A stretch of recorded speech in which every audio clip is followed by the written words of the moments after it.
Straight up Tennessee family. It has been a week. It's been a long time.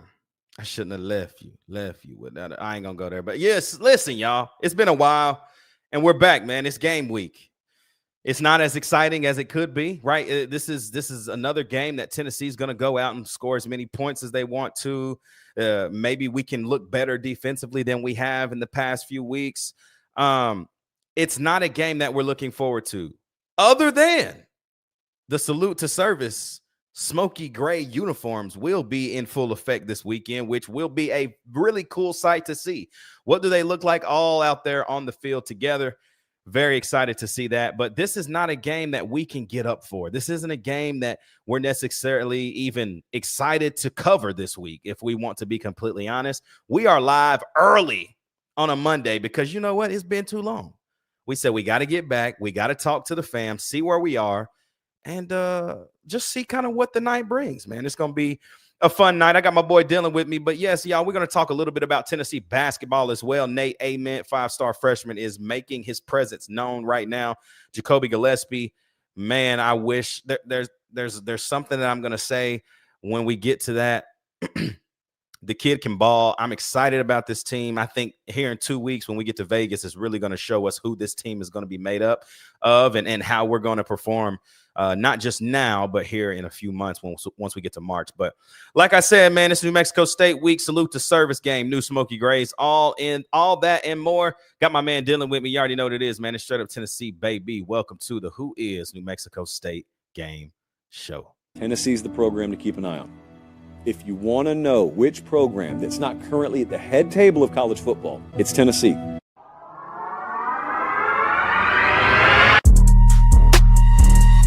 Meshack's got to go. A fire! Fire! Wins it! Jahmai Meshack wins it!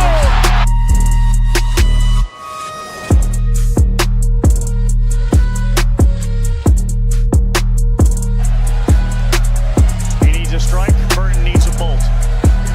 Swing and a miss! And for the first time, Rocky Top reaches the mountaintop of college baseball.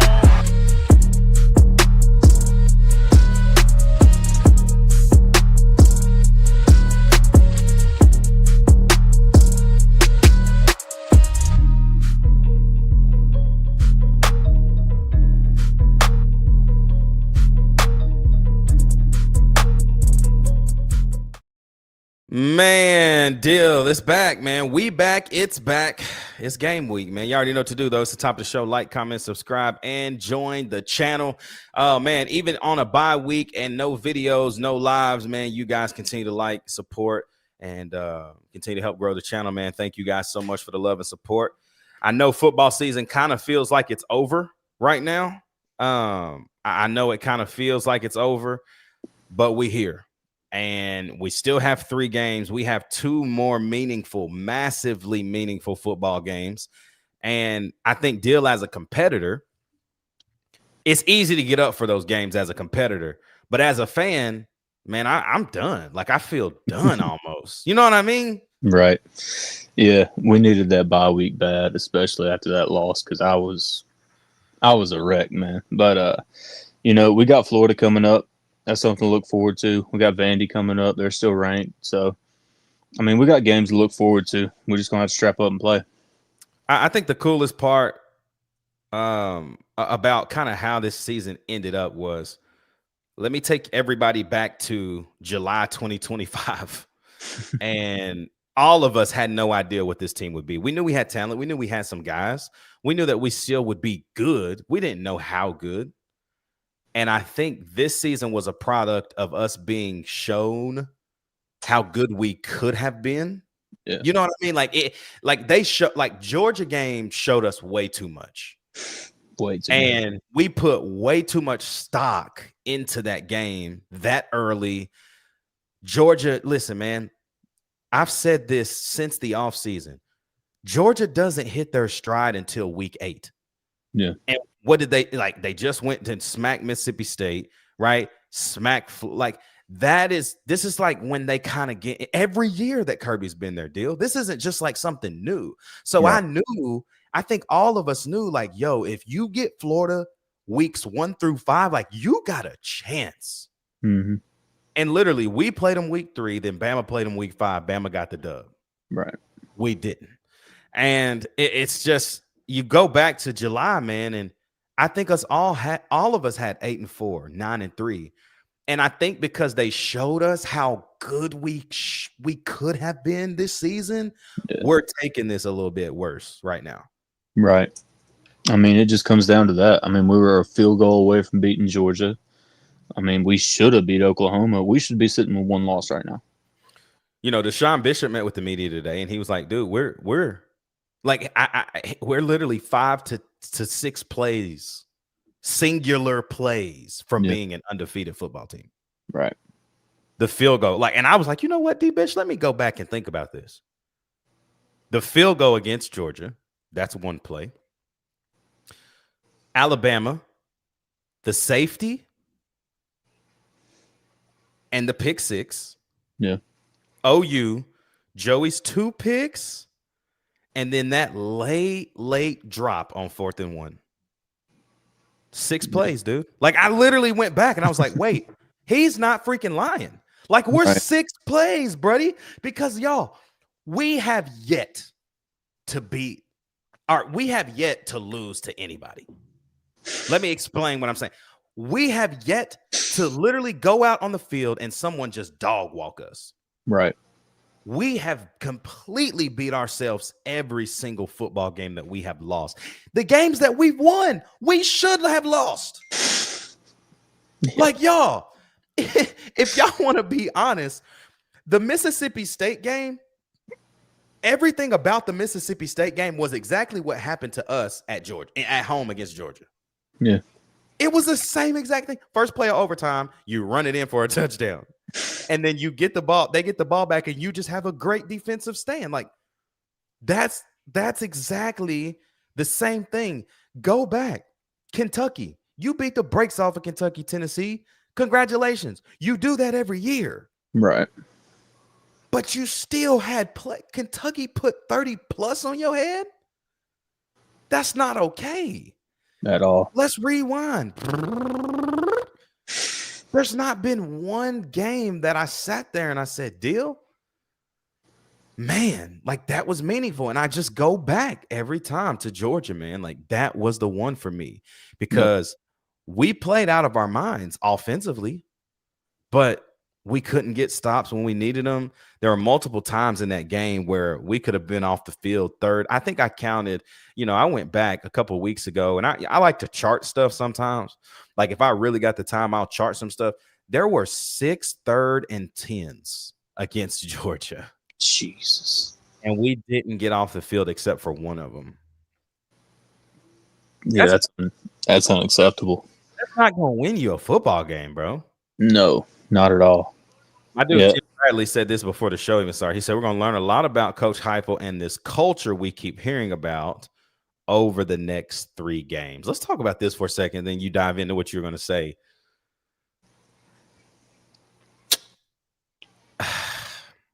I think the culture of the program is in a great space.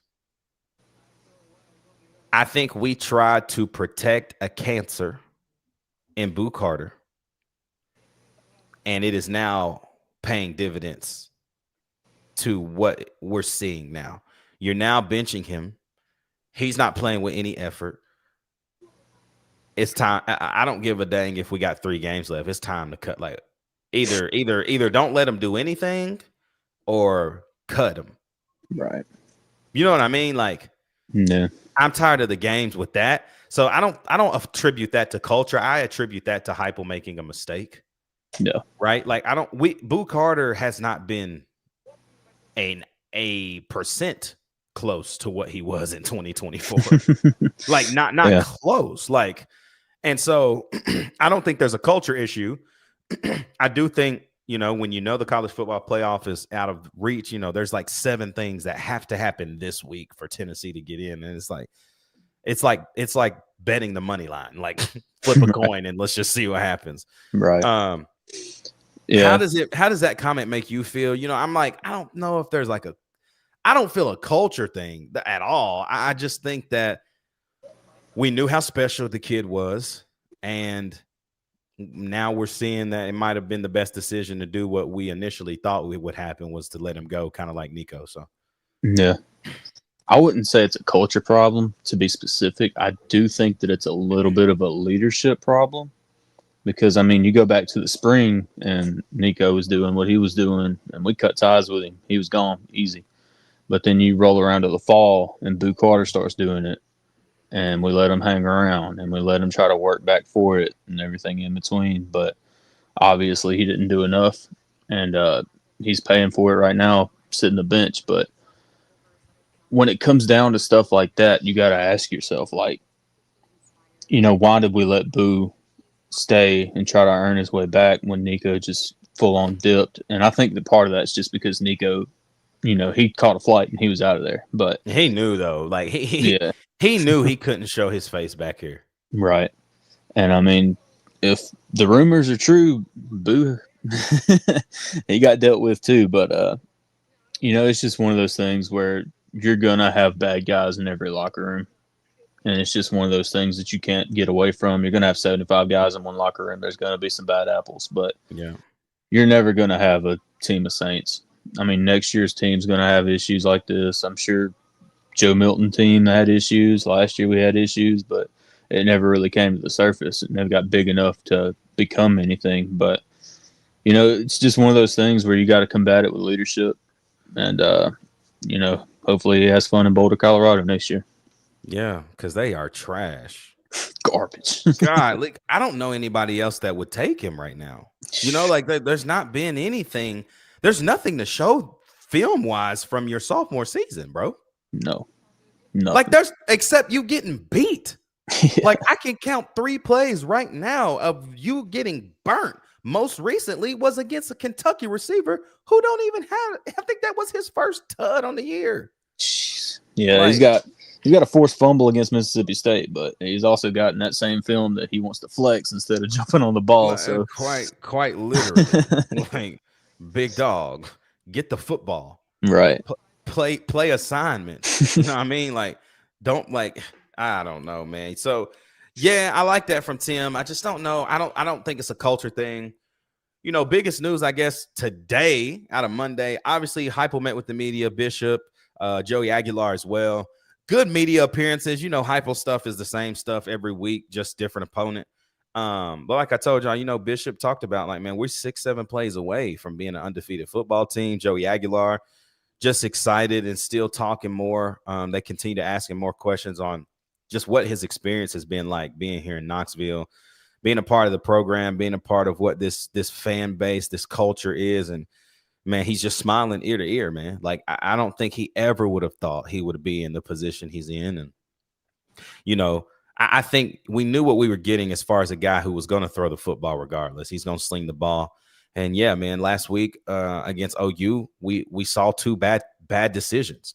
And it was really kind of uncharacteristic, right? Like, it felt like that was a kind of a flashback moment for him, kind of pressing. Because think about it, man. At Appalachian State, he played from behind all the time.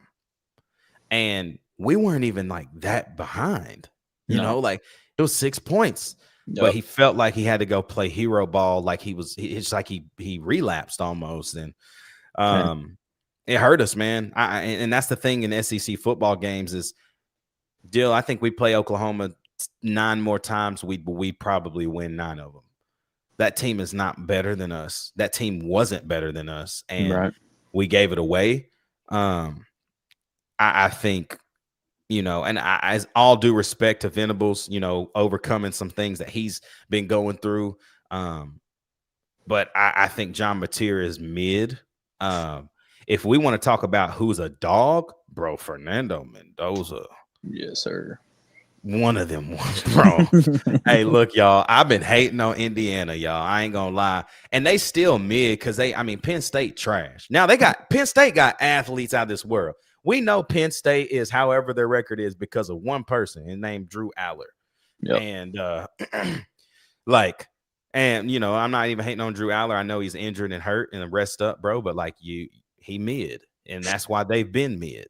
You know, they making the playoffs mid. They got exposed by UCF mid. Like, I still like Indiana's defense is still a huge question mark to me. Like when they start to have to play against, you know, like what do they look like against, you know, obviously they beat, I guess it was Oregon early in the season. Toughest game of the year. Oregon, new quarterback in Dante Moore, right? Like we didn't know who Oregon was going to be. Right. So there's a lot of things like that were different, but I have to give them their flowers, man. Like to come on the road at Penn State, do what they did. Mendoza is, I mean, like I can't take it away from him. Dude, he can ball. He can ball. And Holden Stays still dropping the ball, so that was kind of crazy to see. But you know, right. It is what it is. But I got to give them their flowers. They are I don't think they're never necessarily worthy of that number 2 ranking they have, but they definitely worthy to see what they can do in the playoffs. I kind of hate that they're going to get a bye deal. Like they're going to get a first round bye, and then guess what? They're going to probably have to play Georgia or something like that. Right. And then that sucks. Even Ole Miss, I think Ole Miss would probably score 100 on them. Yeah, if they can get the defense figured out. That's the weird thing about Ole Miss. When they want to play defense, they can. Right. Like if you go back to like what game was that? It was just recently. They shut somebody down. Was it OU? OU? I think it was OU. Yeah. Yeah, it was. Completely locked them up. 10 sacks in that game or something like that. It was something stupid. Something stupid, right? So it's like when they want to, but at the end of the day, it's like I trust Lane Kiffin to just score as many points as he can to win anyway. So yeah. Smokey Grey's debut this week. Yes, sir. I guess that's the one thing we can be excited about. Right. I know this is the new Who is New Mexico State week show. Y'all, we did not scout this team. At all. There was no reason to scout this team. This is Diego Pavia's former alma. This is where he came from. And yes, the answer is yes. Whatever. I mean, it ain't good, okay? Right. They've lost to Kennesaw State, which shout out to Jerry Mack, who's the head coach there now. Shout out to him. They lost to Missouri State. They lost to Liberty. They've lost to Western Kentucky. I mean, they're 10th in the Conference USA. They're 10th in the Conference USA. They are 1-5 in their conference. They have won 3 football games this season. This is not a good football team. Y'all want to know who they beat? They beat a Division II school, Bryant. They beat MTS, or no, sorry, that was last year that they beat MTSU. They beat Tulsa, okay, and then they beat Sam Houston. Jeez, this is not a great football team, and there's nothing to scout. No. Play a really great first quarter team, and I need all y'all sitting on the bench. Right. I don't care if it's 17-0 in the first quarter. I need everybody on the bench. Yeah. This is one of those games. I don't even know who New Mexico State's quarterback is, but he better be on his back for most of those games. That's all I'm asking. You had a bye week. You're healthy. Tyree West out of concussion protocol. A lot of guys should be getting up clean and healthy for a football game like this. So I'm interested to kind of see what we roll out there. I know it's going to be pretty simple. I don't expect anything extravagant, I guess I should say. No. Expect vanilla. Expect vanilla for sure. Because if you expect it and then it happens, you ain't as mad. But if you're like, nah, bro, we're going to flee some no, then you're going to be pissed off talking about, man, the offense is so vanilla. Yeah. I will say, go for it. I want to see G-Mac a good bit in this game. We didn't get to see him. I mean, what game was it? Was it like ETSU or UAB? Yeah. He didn't play a snap. You cannot have that because that's going to be our guy next year. Him or Faison, because I don't see Jake being here next year. He's got to get some live action snaps. He's got to see it. He's got to be there. He's got to be in the moment because you can practice all you want. Till you hit the field, it don't matter. But I need him getting at least a quarter on Saturday. Yeah. I don't want Jake to play at all. I'm just being real. From what I understand is that G-Mac is number 2 right now. Let's go. I don't know how true that is. That's just word on the street. Right. But if so, great. Yeah. Great. Like, let's let it ride. Let's let that be what it is. Like, I would love for that to be what we see, because I would hate to see us roll Jake out there and get the same roll out of the pocket, even when the pocket's clean. Yeah. And you know what I'm saying? Right. Let's get him on down to Kennesaw State with Jerry Mack next year. Or Coach Golish can't take him or whatever. Right. I don't know. Man, if he goes to USF and turns into a demon under Golish, I'm going to be so upset. Deal. I could see it. Deal. Hey, deal.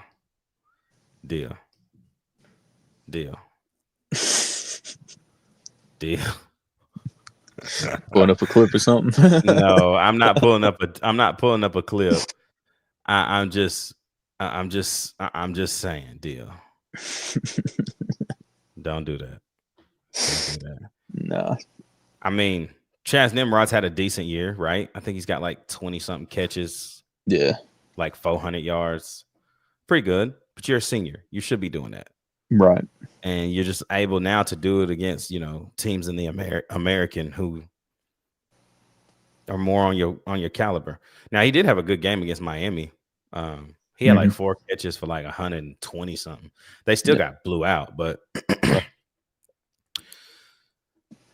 yeah. Let's talk about some Tennessee basketball, bro. Let's go. This is a fun team.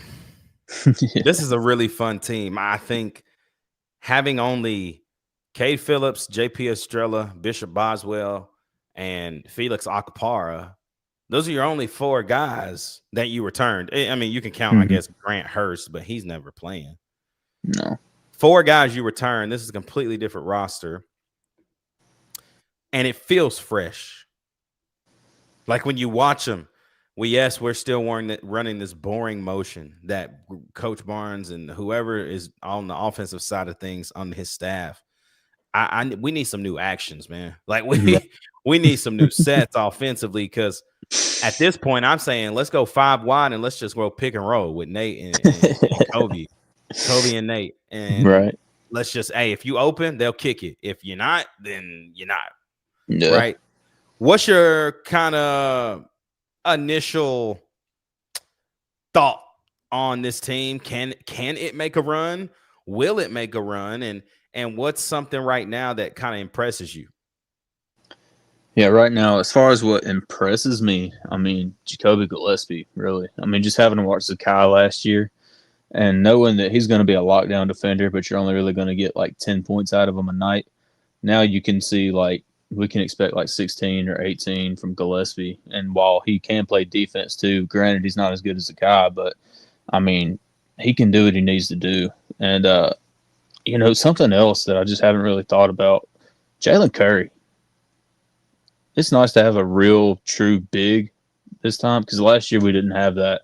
And I'll even argue the Zach Edey year, we didn't have that. And he just bullied us down there. But between him and Akpara, I mean, the paint ought to be locked down. So, and it's weird because it's like Carey offensively, he's been struggling, but defensively, he's been great.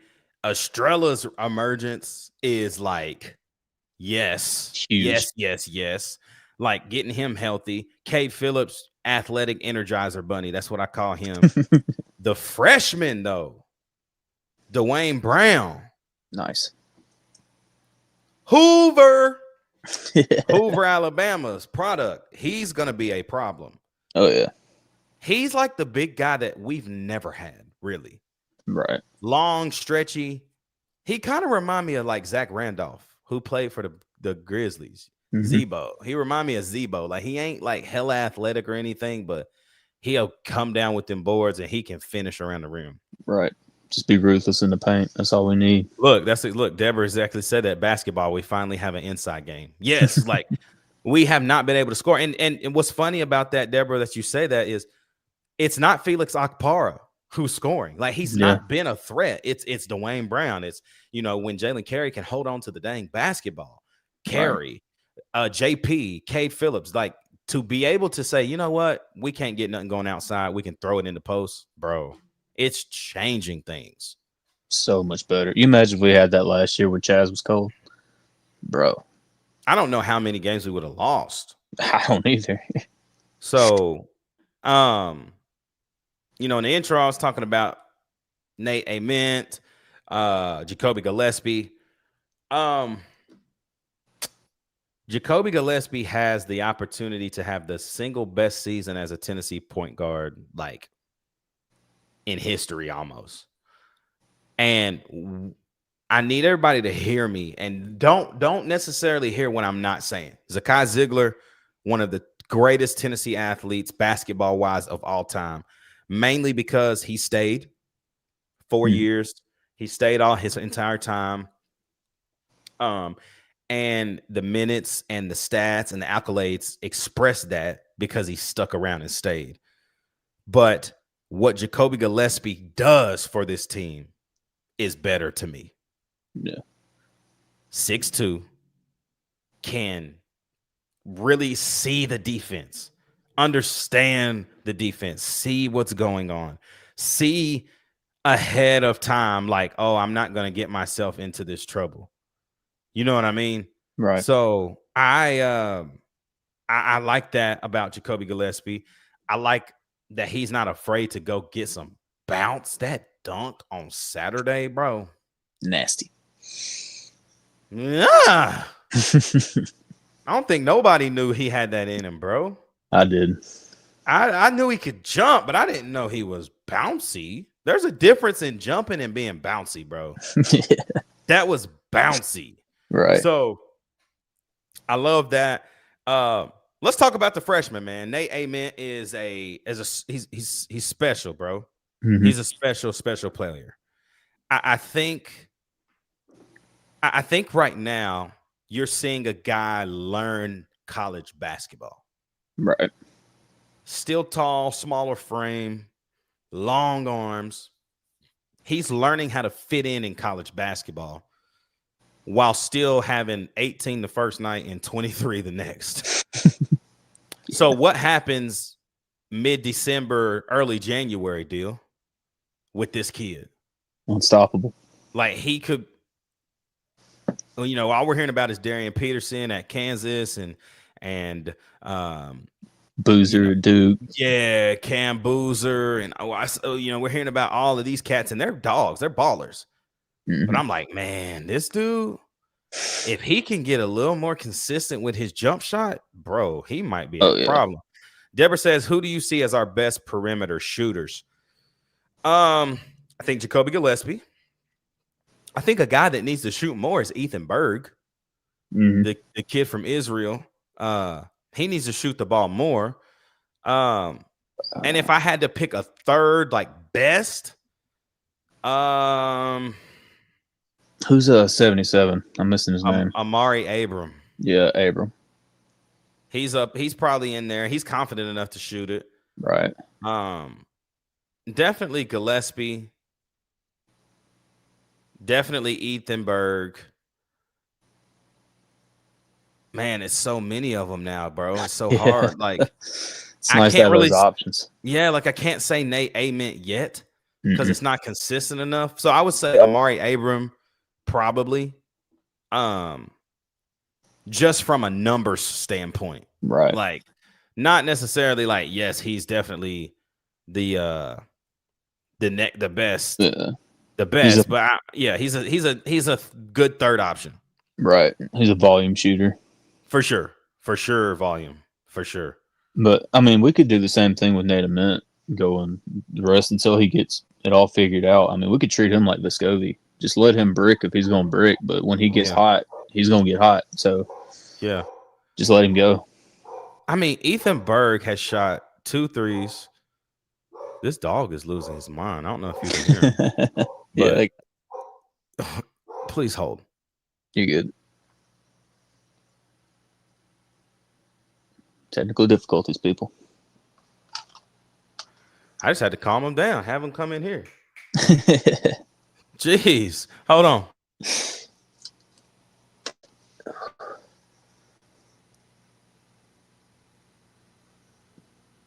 And we'll be right back after these messages. In the comments, y'all, who do y'all think's the best perimeter shooter? I mean, I think a Mint can get there, but as far as I'm concerned, Gillespie's the go-to guy right now. But y'all put it in the comments of this video. Also, score predictions for New Mexico State. Y'all drop them. Don't know what you said, but I'm sure it was good content. So, but looking at the stats right now, okay? So Tennessee right now as a team, which this is massive. Tennessee as a team right now is 41% from three. That's pretty dang good. Nate Amen is not as bad as you think. He's 3 of 8 right now, so he's shooting 37% from three. Jacoby Gillespie 6 of 16. He's shooting 37% from three. Bishop Boswell is actually shooting the best from three. 3 of 5, 60% from three. Ethan Berg has shot 2 threes and hit 2 threes. Yeah. He's got to shoot the basketball. Yeah, when he does it there. Troy Henderson. I forgot. Troy came in and was knocking it down. He's 3 of 9. He's 33% from three. So we got options at 3. Right. I think Gillespie. Thing. Go ahead. That's another thing that I just love about this team is that Barnes finally trusts the depth that he has. Finally. We don't have to worry about Sakai playing 38 minutes no more or anything like that, but it's just so refreshing. Right. Like, I love that you can sit Gillespie down and throw Ethan Berg in and say, hey, bro, you got to go play the 1. Right. And and that's totally fine with him. Like, it helps that he's like 23, but like, you know what I mean? So like, this is what I'm saying. Like, I love this balance right here, man. Nate Amen is obviously the leading scorer of the Vols right now, averaging 20.5 points. JP Estrella is right behind him at 14.5. And then you get Jacoby at 14. Now that's going to break up. It's going to probably be Nate and Jacoby. Yeah. Right. Like, it's going to be them two. But I'm interested to see how it shakes out once. Who's going to be that 4th guy outside of those 3? Like, is it going to be Bishop? Is it going to be Ethan Berg? Because Berg just needs to shoot the ball more to me. Yeah, definitely. I'm excited about this team. I think we've got Tennessee has another game on Wednesday in Thompson Bowling. I think we got North Florida, and then we turn around and we actually don't play again till Monday against Rice on November 17th. So looking forward to seeing those games. Obviously, Tennessee, New Mexico State on Saturday. Deal, I think we're good. I'm good. If you good. I mean, early score predictions, man. Tennessee football. What you want to see this week? Do you have a score? What's your score prediction? Man, I don't even really have a score, but I mean, as far as what I want to see, just get back to the fundamentals. Score as many points as you can. Keep them from scoring as many points as they can, and just play the young guys. It's that time of year. I mean, we ain't going to the playoffs. I think we all know that now. Yeah. But play these young guys. Get them ready. And let's roll. I can see it like 52-10, maybe. Something like that. I would love to see them score less than 10 points. That would be just like amazing. If this team comes in and scores 17 on y'all, that's all I'm going to say. It couldn't happen. Handle your business. But I don't have a score. Just go execute. Go play well. Go execute. And let's see what happens. And like you said, I'm with you, bro. Play the young guys, dude. Like, nope. Start your guys. Get them going and get them out ASAP. I don't care what get them out. And then we'll see what happens after that. So, but y'all, short week. We'll be back on Friday, man, for the one more day. Probably me and Dill again. We'll be back then. We'll have a little bit more. We'll have pump the gas, hit the brakes. We'll have college football pick'ems. We'll have playmakers, offensive and defensive. And then we're going to wrap it up, man, with our final score predictions for this week. Talk a little bit about that Tennessee basketball game on Wednesday. We'll talk all about that and more on Friday, man. But for my guy, Dill, man, you already know it's your boy Ruck in the building, man. Thank y'all so much for the love and support.